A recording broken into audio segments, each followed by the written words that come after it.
Um, Welcome back. It's 3:30 in the afternoon, so I understand if you fall asleep.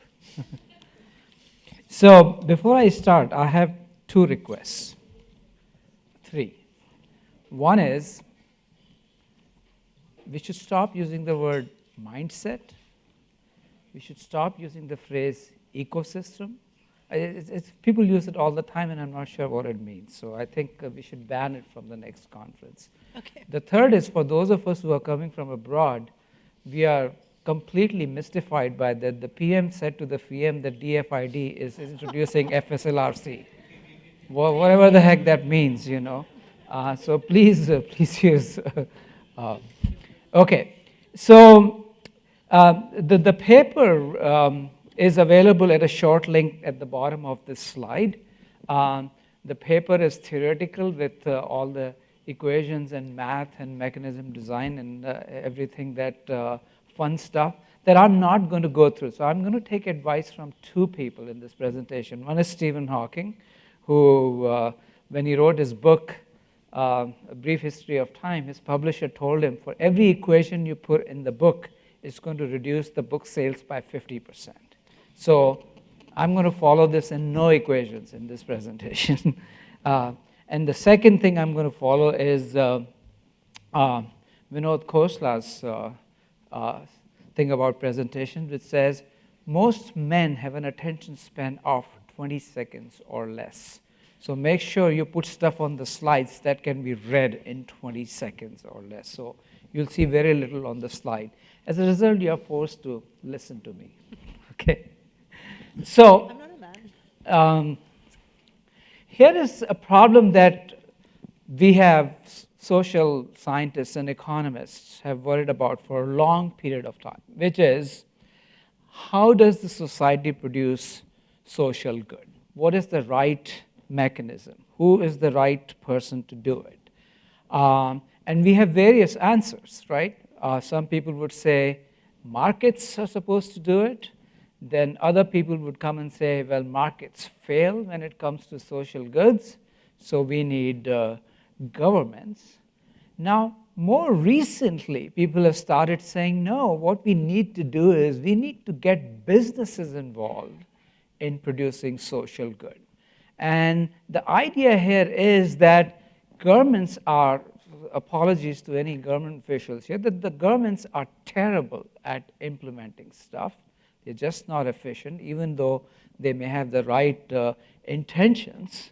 And markets are very not good at seeing what is good for the society. So they are not good at internalizing the externality, if you will, to use a little bit of the jargon. So the idea is that businesses are very good at delivering stuff. How can we incentivize businesses to actually produce social good? And that is a field that has gotten a new name now. So it's very important what you call these things. The new name is impact investing. So if I introduce a class at UCLA and say I'm talking impact investing, it's full, like 100 students. If I say I have a class in development economics, 0 students, okay? But it's really the old problem. We just got a new terminology here. Okay, let me start with the fundamental point that is often ignored in this debate, that there is a fundamental tension between profits and social good, okay, in equilibrium. There's got to be a tension between these two. Because if it weren't the case, suppose we follow all the thing that people are saying that, you know, you can do well and be good and do everything else, we won't need to talk about it. If doing good also produce more profits, you know, you live in Lake Webegon where, you know, all women are strong, all men are beautiful, and all children are above average, then there is no problem, nothing to worry about. A lot of times, the debate in impact investing tends to follow this line that we can be good and we can earn extra normal profits. And I'm saying that can't be in equilibrium. Now, surely there will be some cases where this will be the case, that, you know, you produce something good that also, but that's got to run out, right? So in equilibrium, there's got to be a tension. Otherwise, You are not just an impact investor, you are what we call a free lunch impact investor, or a fly. We don't need you, right?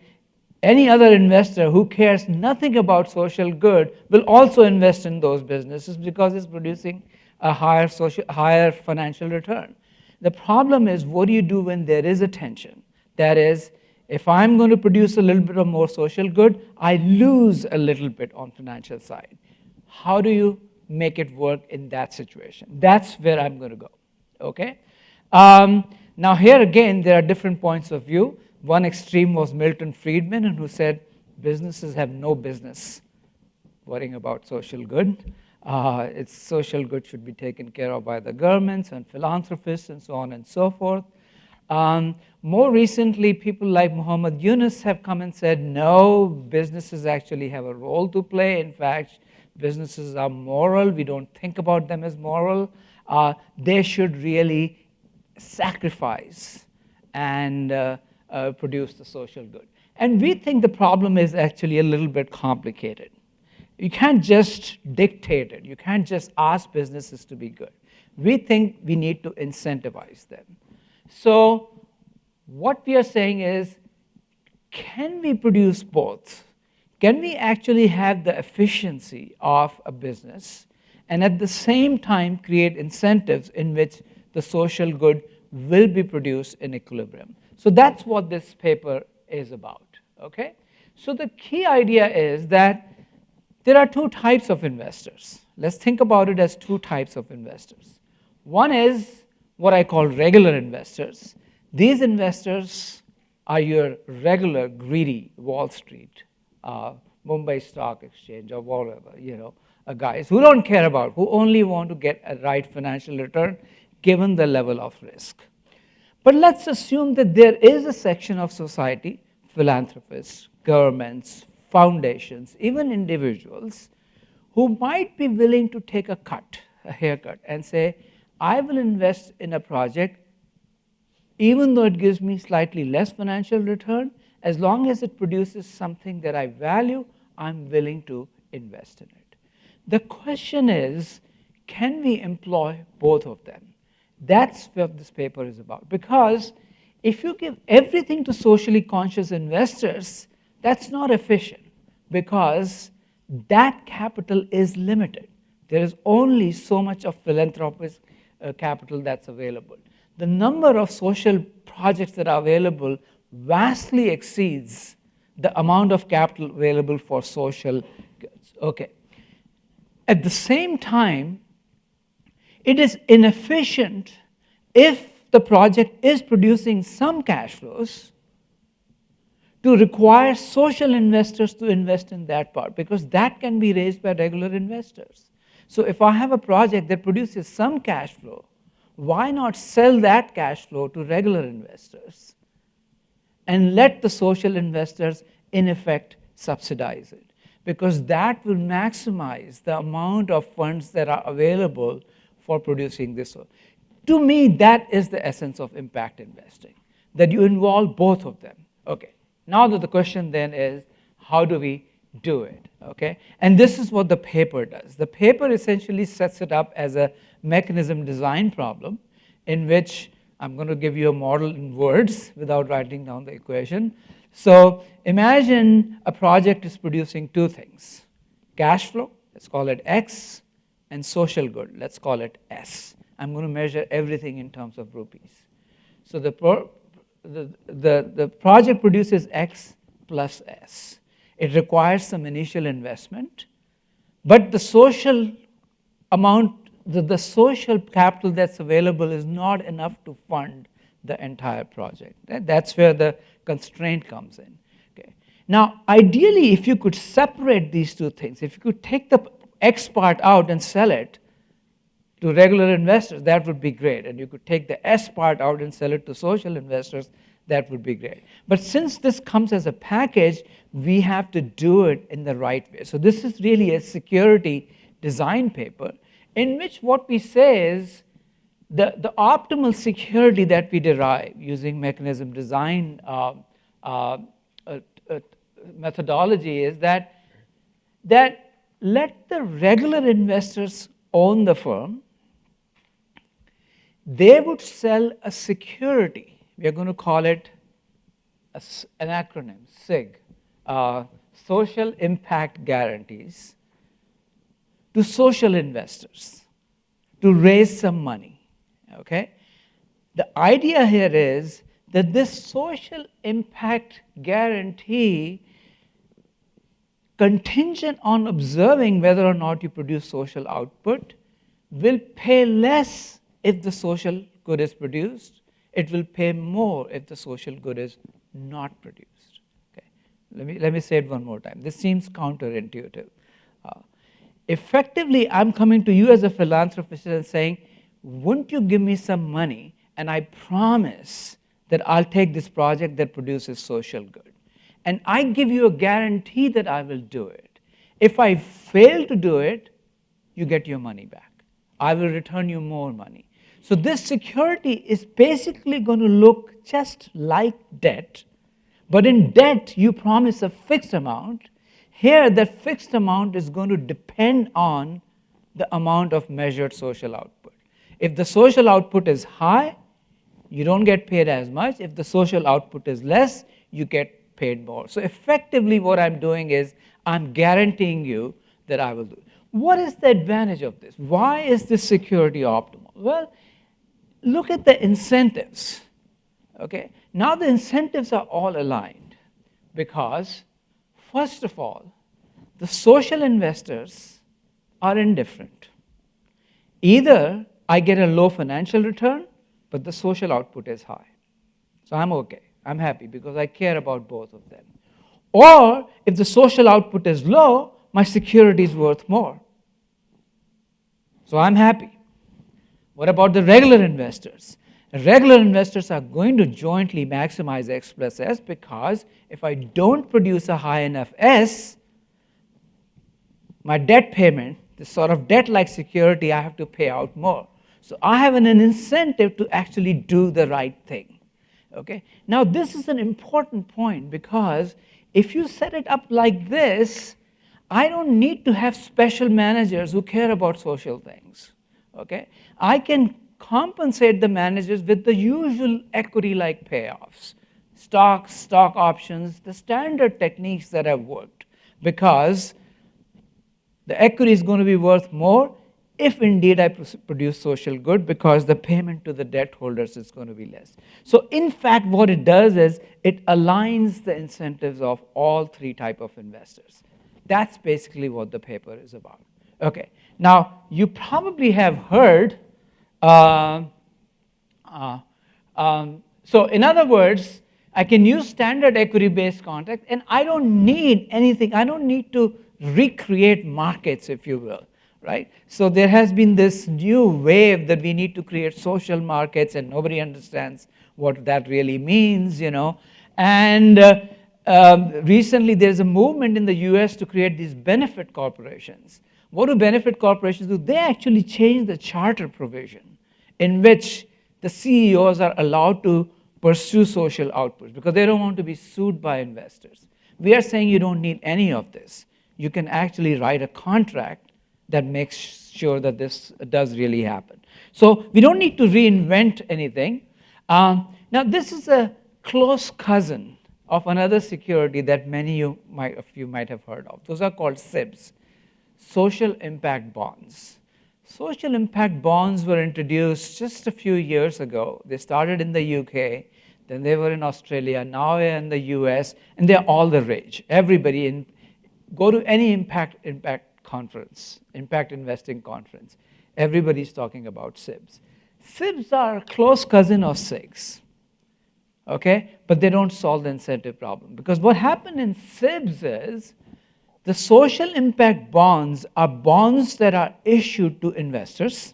So you buy a social impact bond, I get money from you, and what happens is that if the social good is produced, that bond is worth more.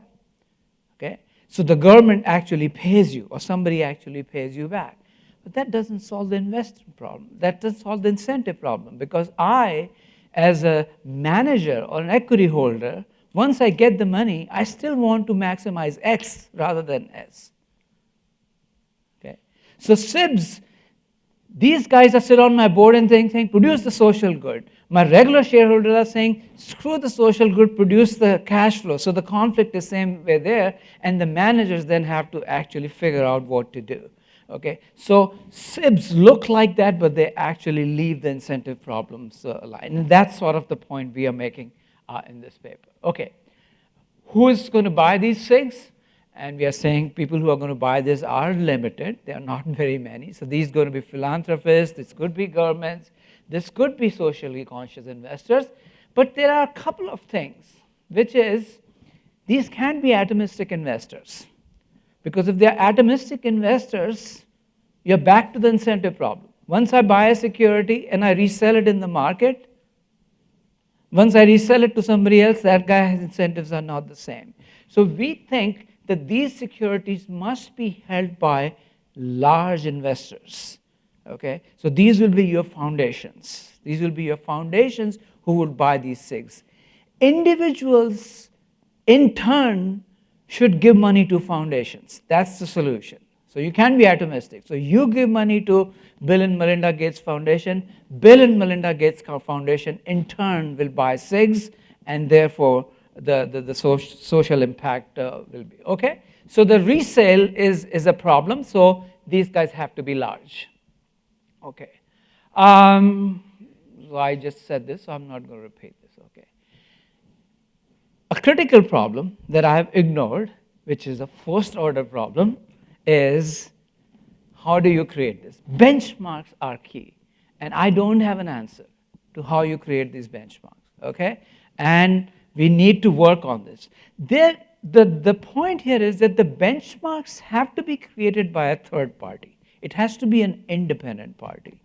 Okay? Because I'm having a security whose payoff depends on something that's measurable by an independently verified party. Now, there's some movement in this. There is IRIS, there is GEARS, but this problem is endemic also to SIBs. In SIBs also you need benchmarks. In any of the social investment, benchmarks are key. So we are not solving the big elephant in the room. As long as the benchmarks are developed, look, it's a matter of agreement between socially conscious investors and regular investors, what benchmarks they pre-agree to, if there's a word like that, pre-agree, that we will measure it like this, like the number of children fed, or the nutritional value, or the number of prisoners released. So we pre-agree on what these measures are going to be, and the security prices are going to depend on those kind of measures. More needs to be done, and this is only the beginning. Lastly, the important point about markets. The advantage of designing securities like this, of course, is not only does that solve the incentive problem, it also gives information. Because once we have SIGs trading, the price of equity will depend on what's happening to SIGs, which means the equity prices as they go up and down is going to tell the managers what are the right decisions. Plus, it will also tell us about, this is the other problem. When it comes to socially produced goods, we don't know what the society is going to value, right? How do we know what the society is going to value? Should we be giving money to AIDS prevention, or should we be giving money to affordable housing, or what have you? But the prices of these securities will reflect what society values, because the ones that are more likely to be completed are the ones that society is willing to. So our idea is that since prices reflect what society values, indirectly the equity prices will have some information in prices that can be used to predict in what type of social businesses should I build capacity. So if I'm deciding what businesses to invest in, I can look at prices to figure out, just the way the regular markets really develop. Okay, that's all I really had to say. So I'm going to stop and let Ruben. Yeah, sure.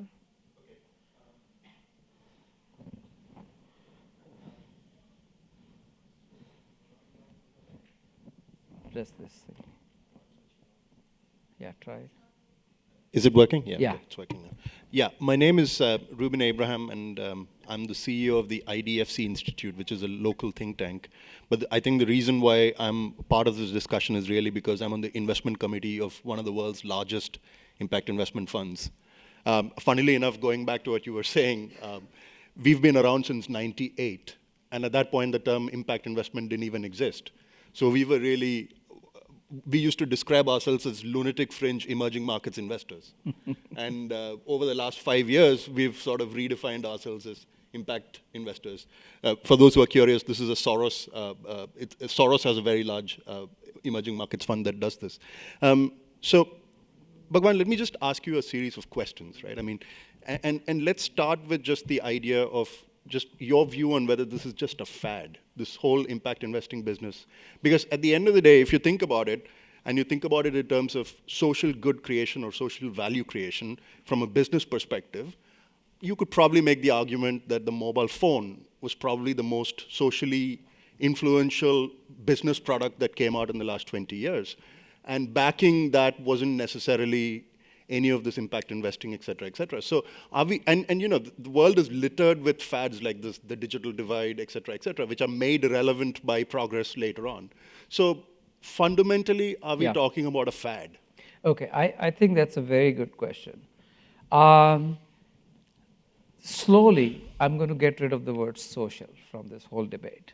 I think the word we really need is impact, okay? So if you just say impact, in some sense, it doesn't need to be social. So biggest impact products have been things like iPhone, if you will, right?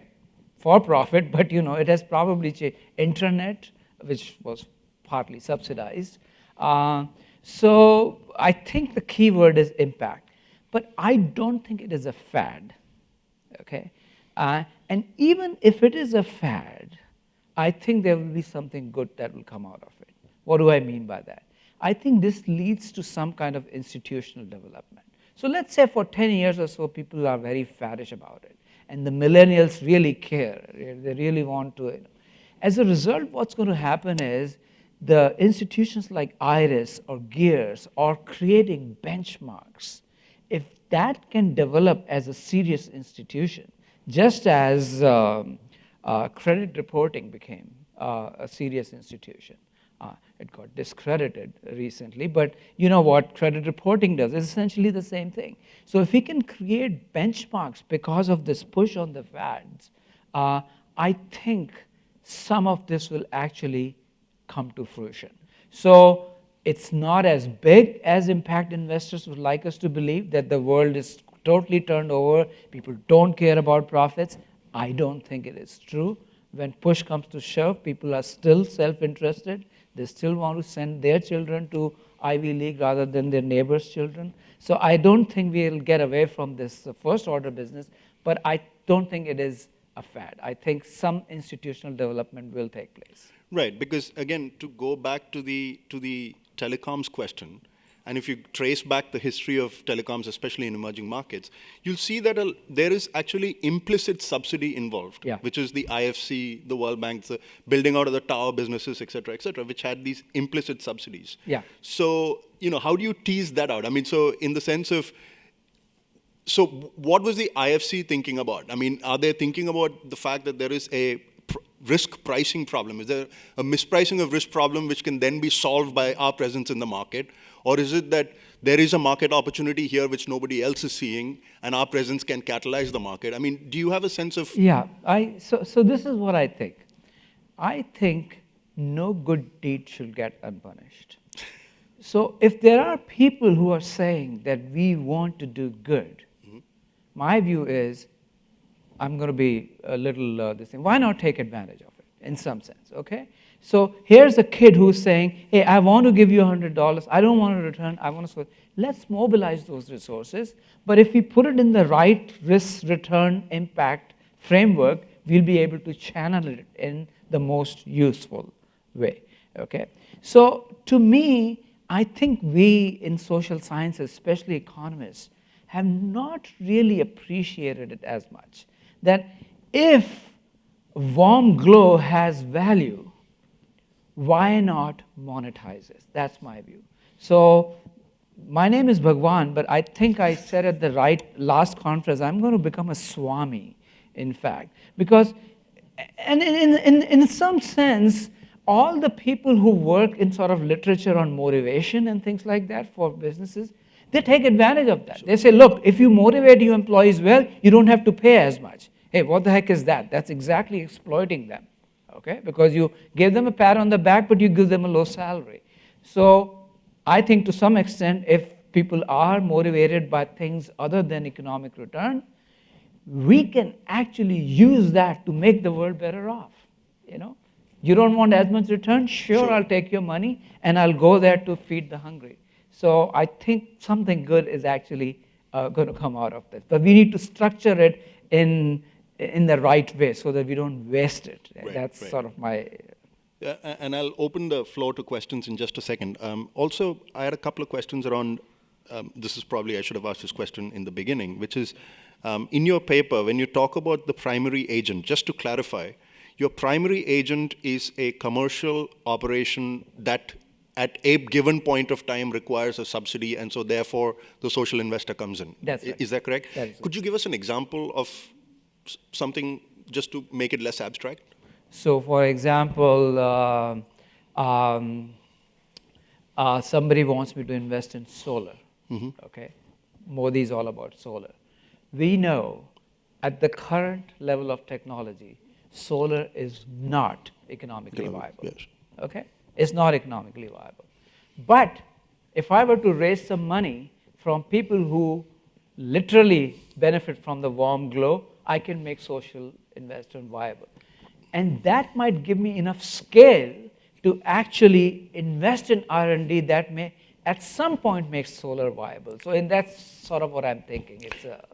It's an infant industry argument, but it's being supported by the warm glow people. No, so completely understand. So, so in effect, there is a guarantor function, etc., that is performed by this capital. Now, the problem, however, in the industry is that the number of operators who are thinking down this path is actually very, very small. Yeah. The vast majority of the impact investing industry is looking for directly investing capital. Yeah. Right. I mean, so to them, intent, I think it's a mistake. I think they're chasing because most of them will tell you that intent matters. So if so they actually will put the social bit first. So your intent has to necessarily be social, not commercial. Yeah. That's how most impact investors today think. I think they are misguided. I think they're putting their emotions ahead of what is efficient. I think we need to look at what is your ultimate goal. Your ultimate goal is to really be more realistic, or your ultimate goal is to raise as much money as possible for these projects. So that's what I think. Because this then ties into some of the questions that you raise around compensation and so on within these organizations, which is how do you compensate somebody? I mean, because obviously in a typical environment, you'll be compensated for the upside. Here, how do you balance the upside versus the social good? And what is the measure by which you... No, you don't have to do anything different. You may compensate people with right equity. There's a regular equity. And the regular equity will be worth more if you actually produce the social good. Because if you don't, the payout to the debt holders is higher. So I don't need any angels to run the firm. I need the regular, greedy, efficient guys to run the firm. They will do the right thing. It's the contracting part that is important. So the contracting parts and benchmarks are important. Once I solve that problem, I don't need to go around preaching morals. Morals are not necessary. So let me ask you another question. Is but for a useful organizing principle for impact investing? As in, I don't know what that means. So as in, but for my capital, this would not get done. Whatever that may be. Do you think that's a useful organizing first principle for? Yeah, I don't like the word, but I think it sounds right. Sounds right? Sounds right. That these projects will not be taken unless, I think that is correct. But, you need to use something different. I mean, I just came up with it just now, so. Yes. I think that is right. Okay. Any questions on the floor? Yes. Yeah. If you can just identify yourself. See, your idea is very similar to a recent idea floating around that is Can you please introduce crowd. yourself? Yeah, I am Professor Suresh in IBS Business School. I teach finance. Your idea is very similar to crowdfunding.com. That is there in a developed market, and here in India also it is moving in a very big way. This society contributes a money for a new venture. Instead of going to the VC or a PE, the society contributes. And then the benefits out of that business are shared to the investors. So that is how this is a new idea. That is I very think much it's a similar to little that. different. I think the crowdfunding isn't going in the wrong direction, because then you have the atomistic investor problem. What happens if I sell the security? I think the crowdfunders need to give money to foundations, is what I'm saying. And foundations need to do due diligence and say, we are going to check if the benchmarks are met or not, and so on and so on. That also has an additional advantage of negotiating. What is it that we are going to measure, right? Atomistic investor is not in a position to negotiate and say what the contract should look like. But the Bill and Melinda Gates Foundation could say, here's the money and here's how we are going to measure it. These are the benchmarks. We'll come back in 5 years and check the numbers or whatever. So I think, so I would modify the crowdsources funding. Once I become the crowdsourcer, I have to be big and hold on to that security and not sell it. What we should probably do is just clump some questions together. So No, I hate that. You don't like it? Okay, fine. One at a Only time. the interest Because of I time. don't, Okay. my attention span is even smaller than 20 seconds. Like I'm on drugs. I don't remember what I said 5 seconds ago. So hi, I'm Renuka Sani from ISI Delhi. I just want to take forward the point that you made about, but for capital, and see if I've understood this correctly. So as I understand it, the only reason that the social good is not being produced is because otherwise I would have made money instead. Now I'm making less money. So, I mean, we had a conversation on consumer protection yesterday, and I see this as one place where the SIGs could be useful, right? So I sold endowment insurance and I made a lot of money. That's my regular equity investor. Whereas I sold term policies, I made less money. And so in that sense, I've performed, and so I give less return to the investor. But the fact that there are more people with a term insurance policy is the social good. And so therefore, in this context, it works. But in another context where, for example, having schools with I didn't understand any of what you Okay, said, but hopefully other people did, so carry on. Let me try and rephrase this again. I think that this sort of works in a situation where the only reason why the social good is not produced is because producing it means less money for the investor.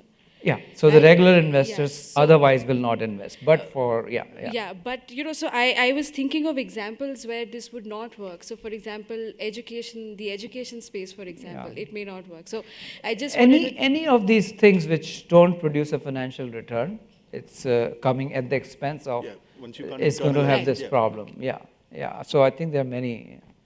You're going to pick. Yeah. Two hands down Yeah. there. Hi, Bhagwan.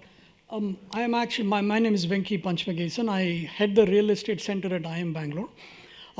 One of the things that we are doing is actually creating a metric Yeah. for affordable housing.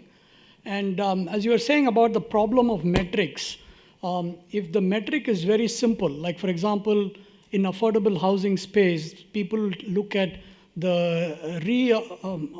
movement of people from slums to a house.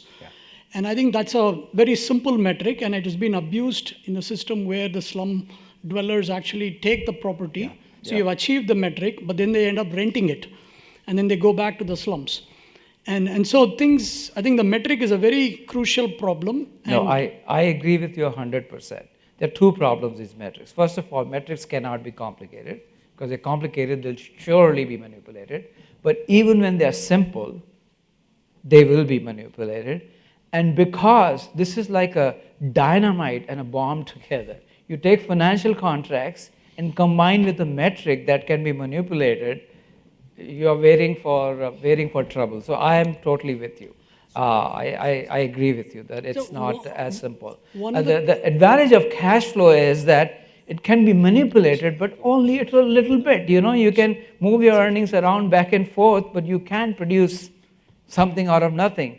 So I think we have to be very careful about metric. I'm with you. So on one this, other yeah. question on these prices, right? So I think the way, if I understood the way you set up the model, is that the prices will reflect the difficulty of getting the social good out. So in this other is words, what's going to happen. Imagine that the firm is doing something and it's actually not producing the social good. Investors know the firm is not producing the social good. Right. So they know the SIGs are worth more. So the SIG prices will go up, the equity prices will go down. correct. So in that sense, the fall of equity prices will be a signal that this firm is not likely to meet its target, just like any other. Correct, but I'm just thinking in terms of there are two problems, right? One is just taking a social good, let's say in this case affordable housing, and getting it done. And then the second problem is out of the limited finite social resources, which of the social good do you want to go after? Yeah. I think the second problem, I think you might not get through the pricing here, right? No, you will though, right? Because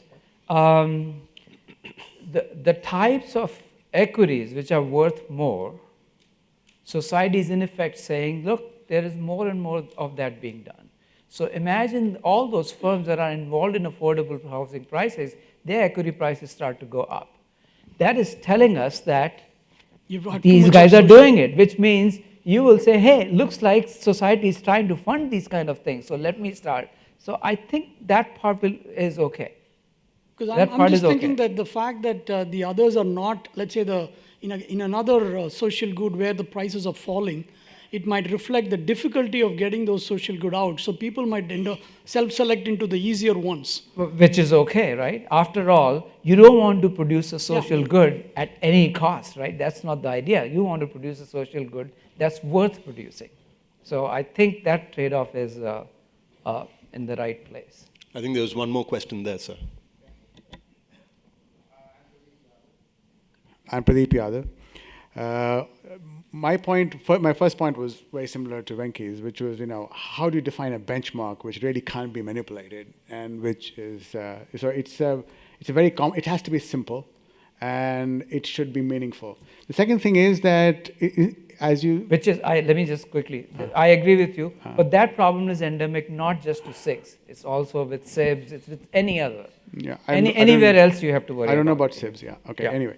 Now, in the second point is that it's really given that the benchmark has to be very simple, otherwise it will not really be implementable in a context of, say, an impact bond. Then, and the word social has got so many sort of ramifications. It should be really objective impact investing. You define an objective, No, I agree. and you say, okay, this firm is committed to this objective. And then these people who are investors, in a kind of a but-for sense, in a kind of but-for sense, it will be that those people who are really committed to that objective will invest in that objective impact bonds. Now, whether that objective is really producing a real social good or not is a very complex question. It is a complex. It's whether the fact that you are putting money into solar industries and thereby killing the incentive for solar technology to be economically viable in the long run. I mean, there are so many other factors which come in. So, Okay, so Pradeep, objective impact investing. So let me say something. What you're putting is a pessimistic way of putting it, which is that these objectives are hard and difficult. Pessimistic or realistic is bit of a... You know that realistic is pessimistic. No, I don't. So there is evidence which actually tested people. I can be very optimistic in spite of serving in the government. So. This is a true story in psychology. The people who were clinically depressed were the ones who were able to figure out the probabilities more accurately. So realistic is pessimistic. Okay, let me say this. These metrics are going to be hard. But my point is, they have to be simple and non-manipulable, but they don't have to be perfect. They have to be correlated. They don't have to be perfect. As long as they correlate nicely with what you're trying to do, that's good enough. Our goal is not here to be perfection. So to give you an analogy from econometrics literature, your instrumental variable is one that's sort of uncorrelated with the stuff, but with the error term, but it doesn't have to be perfect, as long as it does the right thing. So I think that's what our goal should be, that, And people have done this in many other ways. Like, we can measure things like when we try to measure corruption and things like economic activity, people go and measure electricity consumption rather than reported GNP numbers. Now, is that a good measure? It's not perfect, but it's pretty good because electricity consumption is telling you something about what's going on. And I think that's the way we need to think about these metrics, that, can we measure something that is not easily manipulable, but highly correlated with the social outcome that you want? It has to be simple, but it doesn't have to be perfect. See, so that's an optimistic way of saying it. I saw a discussant very, strongly nodding his head when I said it should be objective impact investing rather than social impact investing, because social is very, very difficult to say whether something is socially good or not is a matter. And as soon as you make it objective impact investing, it's the same thing as performance-based bonds. So you have bonds which are what you pay back depends on performance. You perform extremely well. I disagree. For example, let me give you an example. Objective measure could be number of school uniforms sold. Okay? We're talking about a company who produces stuff. Okay, so I'm saying, for example, suppose our goal is to maximize the number of children going to school, okay? And I just measure the number of school uniforms sold. I mean, it's not perfect, but it's objective. It's objective. It's not perfect, but I think it measures something. So I think we need to think creatively rather than sort of throw our hands up and say nothing can be done. We should try something. And in any case, this is a discussion that's not about my paper, but I think it's a discussion that needs to be had. So we're almost at the end of our time. So Bhagwan, let me end by asking you maybe one question plus one, which is when we talk about the implicit subsidy, impact investors are assuming that the value of that activity is being transferred to stakeholders or consumers. It's entirely possible that the subsidy is actually going to shareholders and managers instead. Why do you say that? So, for instance, I mean, if you think about the telecom example again, and let's pedal back in time and let's assume that there was a impact investor involved there. I mean, I don't think the outcomes would have looked any different because the outcome is exactly what we would have had today, which is very large tele-density, et cetera. But you would probably have managers and shareholders actually benefiting more from the arrival of that particular form of capital. So do you care about whether the subsidy somehow goes to the shareholders rather than to the stakeholders, which is the intended recipient in this particular instance? So that is one. Okay. And the other... So some of this has to go to the intended. Otherwise, if it's a pure transfer of subsidy from warm grow people to the shareholders, then we haven't achieved anything. But if in the process of creating this telecoms, we have been able to give a phone to every woman. But the problem is you can't tell whether the tele-density increase has come out of this particular tacit subsidy or it would have happened anyways. Right? I mean, so my only question is that a tension that one should think about, especially when one thinks about metrics and so on. And the other thing is I don't know if you think about, for instance, grants as investments with minus 100% return. And then that just actually allows you to broaden the space in which you can operate. Yeah. Right? That's another... Yeah. Muhammad Yunus has done a great disfavor to the profession by saying, oh, grants are just a one-time thing and loans is a repeated thing. That's just absolutely not right. I think grants have as much, and charitable this thing have as much good to do as does credit. So I agree with you. I think grants are part of this ecosystem. equation. Well, ecosystem. Did you say ecosystem? Sorry, it comes naturally at these conferences. I apologize. Bhagwan, I have at least another 5-6 more questions to ask you, but we're out of time, but this is a testament to how interesting the paper is. Thank you very much. Thank you, IGI. Thank you all for your questions. Yes, thanks.